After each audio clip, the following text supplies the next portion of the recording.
Hello once more, this is the Almighty Bob, and today we're doing Let's Play Rad Warrior for the Commodore 64.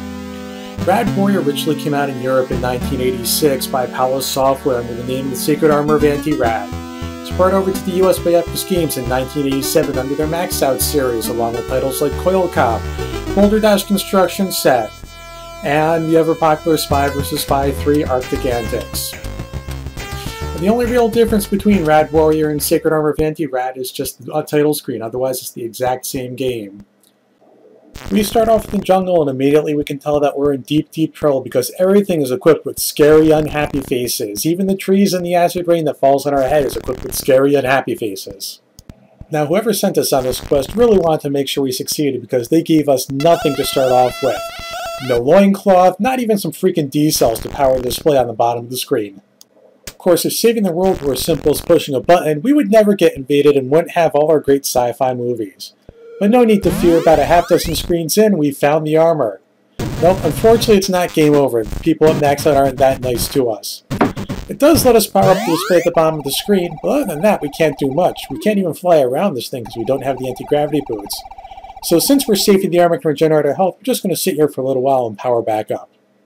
Now the one thing I'll say about our hero Tal is that if he's the best that Earth has to offer, then we're all doomed. Whoever trained him to be the best of the best needs to be demoted to artillery shell catcher. All he spent years training to do was jump at a specific angle at a specific height and throw a rock a specific distance at a specific angle, leaving him completely unprepared to deal with most of the terrors that are lurking here in the jungle. Now to tell you a little bit of the backstory of Rad Warrior or Antirad, it reads pretty much like the plotline of Battlefield Earth, or at least the 5 minutes I remember actually watching of that movie. The Earth blew itself up in a nuclear war, and the centuries later after civilization has rebuilt itself, aliens have come down and enslaved the entire remaining populace and sent them to work mining all the resources out of the planet. So of course there's a set of sacred armor that'll let you sneak into their lair and destroy the base at the center of the volcano, and Tal is the best warrior that they have coming out. So that pretty much leaves you with your generic standard sci-fi plot. Now those little moving gates you see are pretty much like security checkpoints that don't allow anything flying to go through. So you can't jump through them and you can't fly the armor through them. Unless suppose you hook up the armor to a trebuchet and you sling it through there like that. Now this old man tree here was nice enough to guard these boots for us. So we'll walk past this surprisingly active slot and we'll head on back to the armor so that we can go flying around and for once try to actually accomplish something on this mission. And one thing I would recommend doing is to download the instruction manual and give it a good read-through. Not only does it include the comic book version of the backstory to the game, but it gives you a map of the entire area, as well as descriptions how most of the enemies in the game are completely invincible and you can only kill off the weaker ones.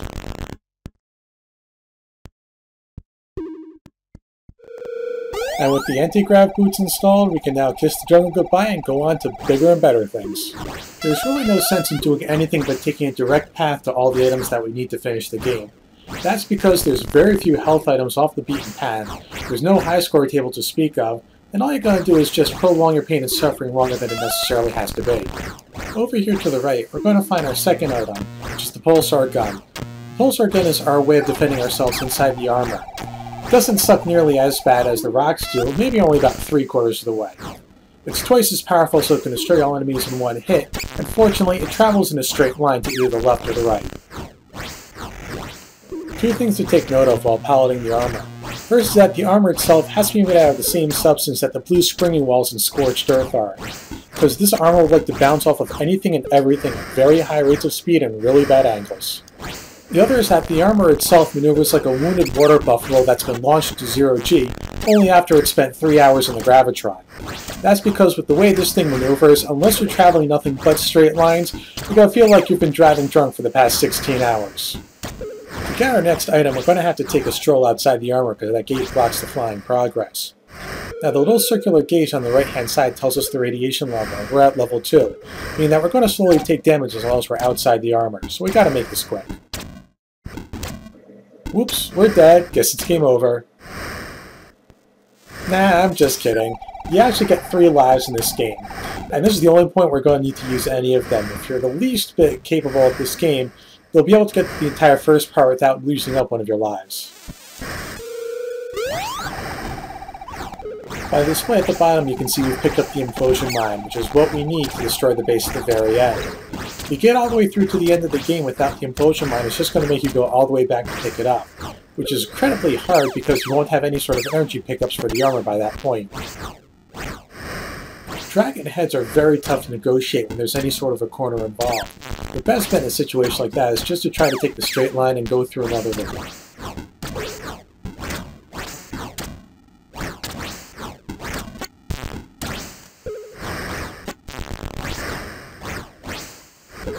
You should be fortunate that the game throws a lot of energy pickups along our path. That's because obstacles like the dragon heads, the spikes, and the acid rain will take off huge chunks of your health at one time, so you're going to need all the energy that you can possibly get your hands on.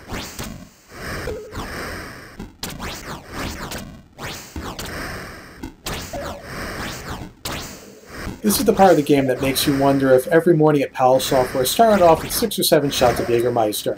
When you combine a flying suit that drives like you're drunk, a lot of fire-breathing dragons and tricky corners, it's a perfect recipe for making any 14-year-old tear out all his hair until he goes bald. As you can see at the bottom of the screen, the radiation is now at level 3, meaning that if we step outside the armor, we're going to fry in only a couple of seconds. So if we need to get an energy pickup, it's got to be pretty darn quick.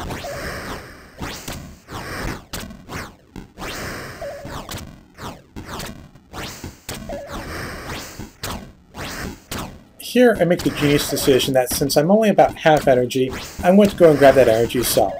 The only reason I do so is because the next portion of this game is so darn tricky, not even Run DMC can aptly describe how tricky it is. Here we are in the purple zone and it's radiation level 4. And the red X at the bottom of the screen tells us that the radiation failsafe on the armor has been activated, meaning that if you run out of power, you are completely screwed. It will not let you get out and try to find a battery. Well, at the very least, you can say if that happens that, hey, I only wasted 7 minutes of my life getting to this point. And now we've picked up the Particle Negator, the last upgrade for the power armor. This is a super radiation shield, which allows us to go into the final area and actually beat the game.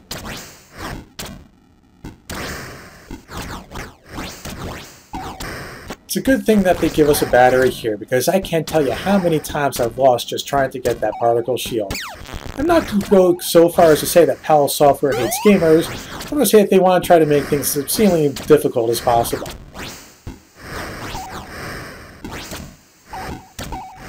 Yeah, the Sacred Armor of Antirad has a handling problem. It can't handle being flown. And here we are about to enter the endgame for Rad Warrior. Now you may be asking yourself, what happens if I try going to the final area without the Particle Negator? Well, the answer is really simple. You die. You've just screwed over humanity because you couldn't be bothered to pick up a simple little piece of equipment for your armor. So you better pray to God that John Travolta is leading the alien forces, otherwise humanity has no hope. But I'm a lot better than that. We're just going to fly up here, and this is the alien reactor. So there's just a couple less enemies that we need to shoot.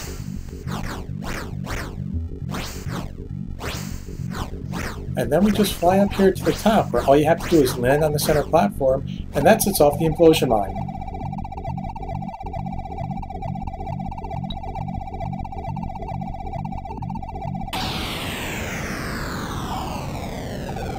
Hooray! The oppressors are defeated and our race is saved. At least until our next alien overlords land on the planet and decide to strip it of all its resources. Well, thank you for following me through this Let's Play of Rad Warrior, or the Sacred Armor of Antirad. I'm the Almighty Bob, and I'll catch you on the flip side. Never forget who is the boss of you. Me! I am the boss of you! I am the boss of you! I am the boss of you!